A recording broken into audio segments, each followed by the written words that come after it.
एक बार क्या हुआ, एक महात्मा के पास एक व्यक्ति पहुंच गया। तो महात्मा से कहा, महात्मा मेरा ना दिल मन भजन करने में नहीं लगता, हर समय संसार में जैसी माला हाथ में आती है तैसे संसार में मन भागता है। और लोग कहते हैं सत्संग आके सुनो, तो घर में इतना काम काज रहता है कि बाकी तो काम हो जाते हैं पर सत्संग में जाने की फुर्सत नहीं मिलती। अब ऐसा कोई मार्ग बता दो जिससे मेरा कुछ कल्याण हो सके। सारे लोग कहते हैं कि संसार रूपी सागर, एक तो इन कथाकारों ने संसार रूपी सागर को, संसार को सागर कह करके और डरा रखा है। तो भैया ये संसार सागर में कैसे पार करूंगा? आप कुछ मेरा मार्गदर्शन कर दो ताकि मैं इस संसार रूपी सागर को पार कर सकूं। संत को लगा यदि मेरे चरणों में भी आकर के इसका उद्धार नहीं हुआ तो कैसे इसका कल्याण होगा। तो वो कहते हैं, भव सागर च पार जो पावा, राम कथा कह ता दृढ़ नावा। जहां भगवान की कथा हो वहां तुम दृढ़ निष्ठा के साथ, संकल्प के साथ भगवान की कथा का आनंद लो, फिर देखो जीवन कितना निर्मल हो जाएगा, सहज हो जाएगा। क्योंकि भगवान की कथा ही आपको विवेक बुद्धि देती है। और जब विवेक आ जाता है तो क्या करना है, क्या नहीं करना, क्या चुनना है, क्या नहीं चुनना, आपके पास वो दृष्टि आती है। तो भव सागर चंपार जपावा, राम कथा कहतान नावा। इसलिए तुम जहां भगवान की कथा हो वहां जाकर के भगवान की कथा को श्रवण करो। अब ये कहता है, प्रभु आपने वही बात कर दी ना कि कथा सत्संग करो, चाहे मन लगे चाहे ना लगे। मैं तो आपके पास इसीलिए आया था ना कि यदि सत्संग सुलभ ना हो तो व्यक्ति का कैसे कल्याण होगा। और ये संसार रूपी सागर सुन कर तो मेरा वैसे भी हृदय धकपक करता है। क्या ये संसार रूपी सागर थोड़ा छोटा नहीं हो सकता प्रभु? तो संत कहते हैं, क्यों चिंता करते हो? मन संदेह मोह ब्रह्म हरनी, राम कथा भव सरिता करनी।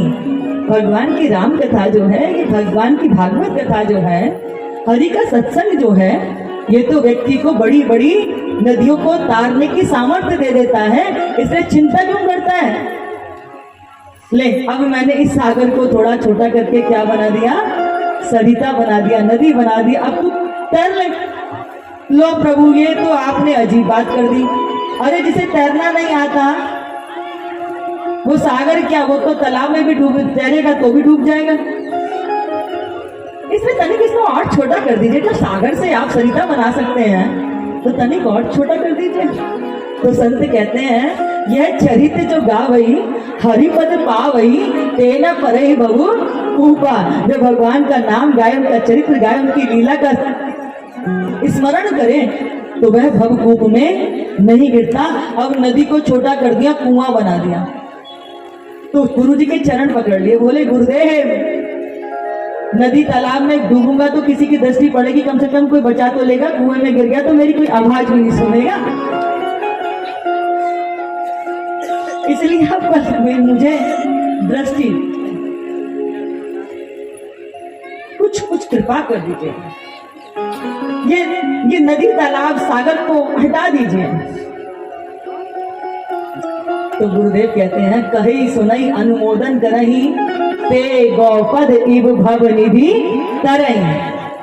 जो भगवान की कथा का श्रवण करता है, अनुमोदन करता है, चिंतन करता है, मनन करता है, वो इस संसार रूपी सागर को गाय के गौचरण के समान पार कर जाता है।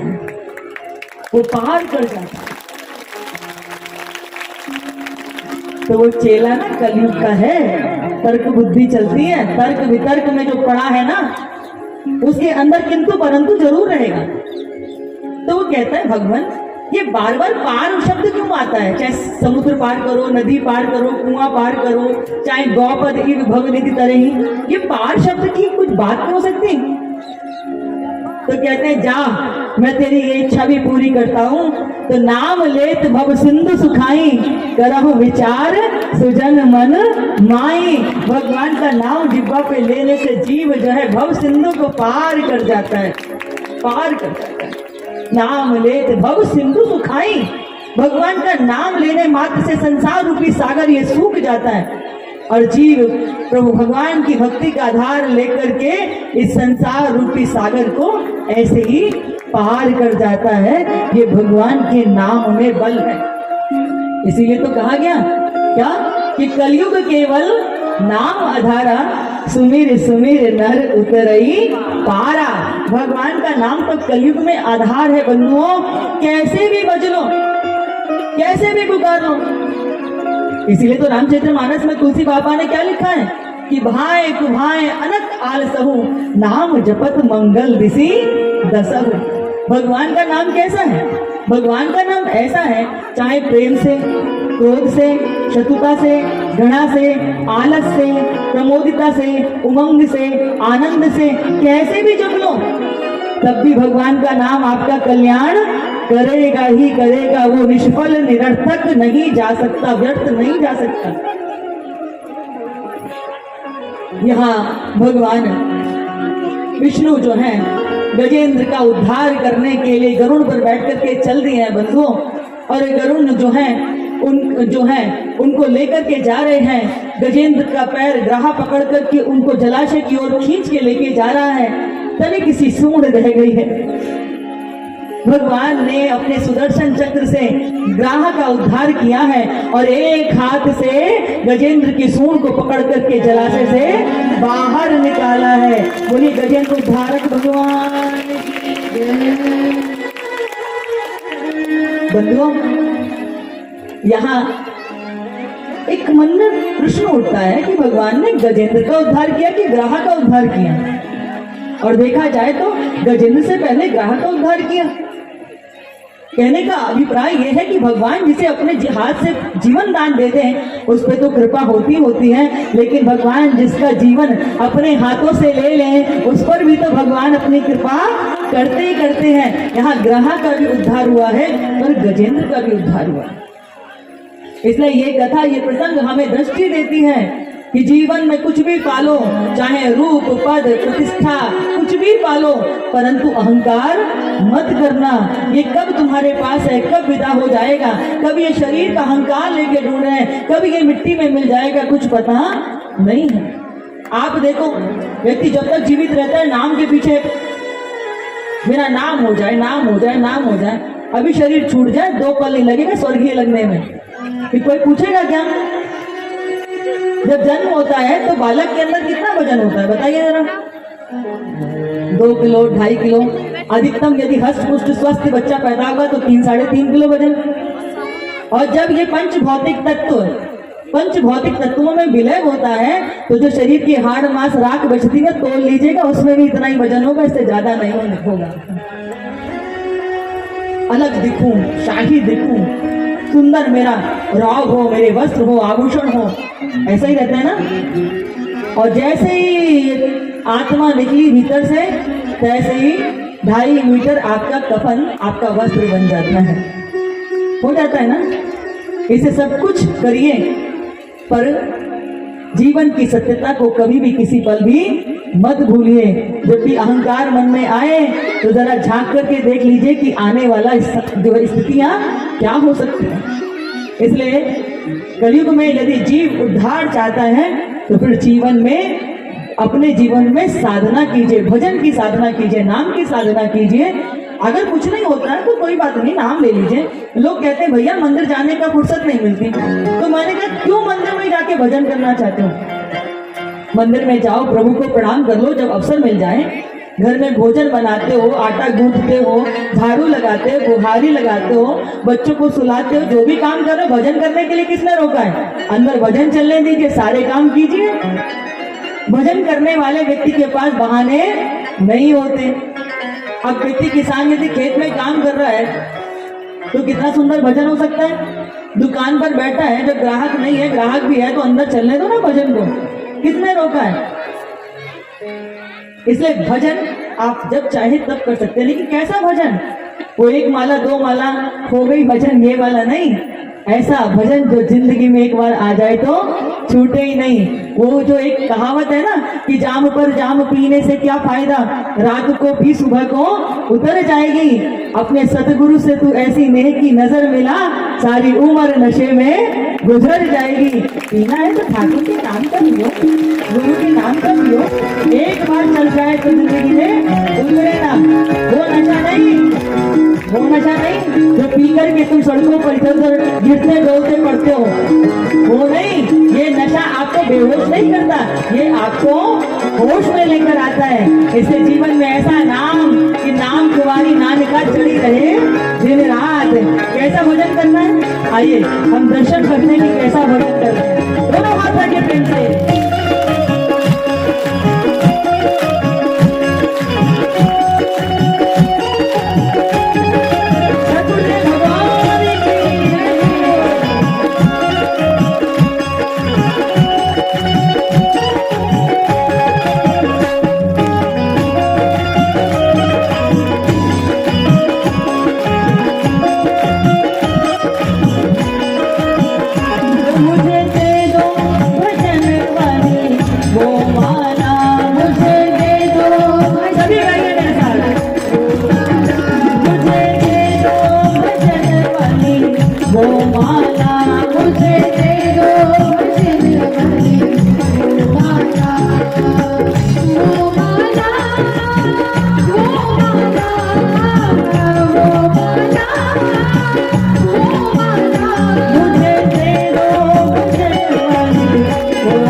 उन्होंने अपने चरणों में शबरी को स्थान दिया और उनसे कहा कि तुम्हें कहीं जाने की जरूरत नहीं है, प्रभु राम तुम्हारे कुटिया पर खुद तुम्हें दर्शन देने के लिए किताब करने के लिए आएंगे, इसलिए बस तुम विश्वास रखकर के उनके नाम को जपो।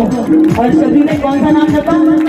मेरे राम कब आएंगे, राम कब आएंगे, मेरे राम कब आएंगे, मेरे राम कब आएंगे, मेरे राम कब आएंगे, मेरे राम कब आएंगे, मेरे राम कब आएंगे, मेरे राम कब आएंगे, मेरे राम कब आएंगे, मेरे राम कब आएंगे, मेरे राम कब आएंगे, मेरे राम कब आएंगे, मेरे राम कब आएंगे, मेरे राम कब आएंगे, मेरे राम कब आएंगे, मेरे राम कब आएंगे, मेरे राम कब आएंगे, मेरे राम कब आएंगे, मेरे राम कब आएंगे, मेरे राम कब आएंगे, राम कब आएंगे। और बंधुओं उस मंत्र का प्रभाव कैसा हुआ? झूठे बेरोक खा गए राम लाला, झूठे बेरोक खा गए राम लाला, झूठे बेरोक खा गए राम लाला, झूठे बेरोक खा गए राम लाला, झूठे बेरोक भजन करी ओ माला, झूठे बेरोक भजन करी ओ माला, झूठे बेरोक भजन करी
से विश्वास किया। जब भरी युद्ध सभा में द्रौपदी का चीर हरण हो रहा था तो छत्राणी होने का बल काम नहीं आया। पांच पांडव जैसे वीर प्रतापी पतियों का बल भी काम नहीं आया। तब कौन आए थे? ठाकुर की रक्षा करने के लिए आए। देखो चीर बढ़ा गए लंबे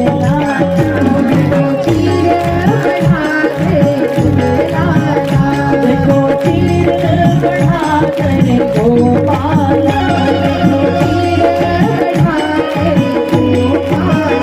तुझे दे दो भजन वाली वो माला तुझे दे दो भजन वाली वो माला।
मीराबाई ने कौन सी माला फेरी थी? मेरे तो गिरधर गोपाल दूसरा न कोई जाके सिर मोर मुकुट मेरो पति है सोई हो मेरो पति है सोई हो मेरो पति है सोई हो मेरो पति है सोई। मीराबाई की उस माला का ऐसा प्रताप हुआ बचपन से ही बड़े बड़े राजपूताना घर की प्राची राजमहल की जंजीरें बांध नहीं पाई मीराबाई को। राजस्थान से चलती मीराबाई वृंदावन में ठाकुर को पाने के लिए और भजन करते करते कहाँ पहुंच गई? द्वारकाधीश। और उस माला का प्रताप उस भजन का प्रताप ये हुआ। देखो हृदय में बस गए गोपाल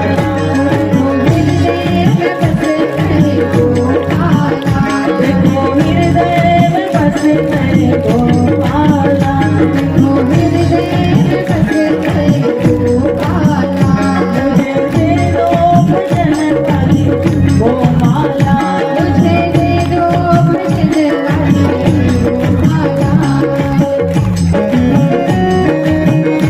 प्रेम से ताली की सेवा करते हुए भाव से करिए।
माला हनुमान तीर फेरी जो माला हनुमान तीर फेरी जो माला हनुमान तीर फेरी जो माला हनुमान तीर फेरी जो माला हनुमान तीर फेरी। और हनुमान जी ने कौन सी माला फेरी थी बंधु? राजा राम राम राम सीता राम राम राम राजा राम राम राम सीता राम राम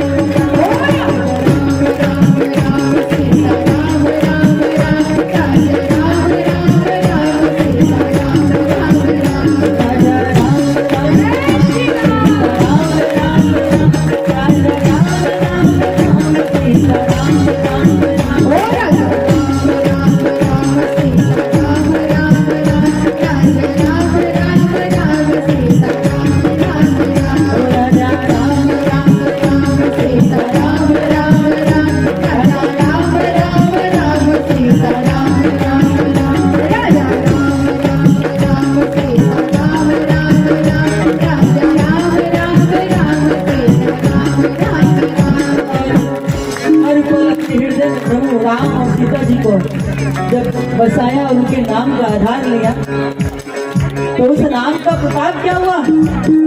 क्या हुआ? साधारण सा दिखने वाला वह बानर स्वरूप वह हनुमंत लाल क्या किए? देखो पल में लंका जला पल में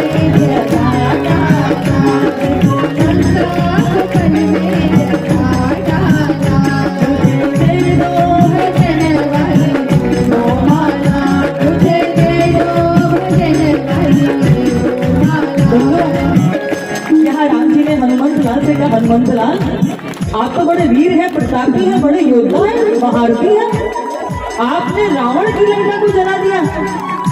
हनुमान प्रभु राम के चरणों में गिर पड़े। प्रभु ऐसा मत करिए, मुझे इतना ग्लानि मुझे मत दीजिए। बोले मैंने तो तुम्हारी प्रशंसा की है। बोले नहीं प्रभु, मैंने लंका को नहीं जलाया। तुमने लंका को नहीं जलाया तो लंका को किसने जलाया? बोलो लंका को जलाया आपके प्रताप ने, लंका को जलाया रावण के पाप ने, लंका को जलाया सीता माँ के शाप ने, और लंका को जलाया हमारे बाप ने, वरुण देवता ने भी तो कृपा की थी ना। मुझे दे दो बचने वाले माला, मुझे दे दो बचने वाली माला, मुझे दे दो बचने वाली माला, मुझे दे दो बचने वाली माला, वो माला, वो माला, वो माला, वो माला, मुझे दे दो बचने वाली वो माला, मुझे दे दो बचने वाली वो माला, मुझे दे दो बचने वाली वो माला, मुझे दे दो बचने वाली वो माला, मुझे दे दो बचने वाली वो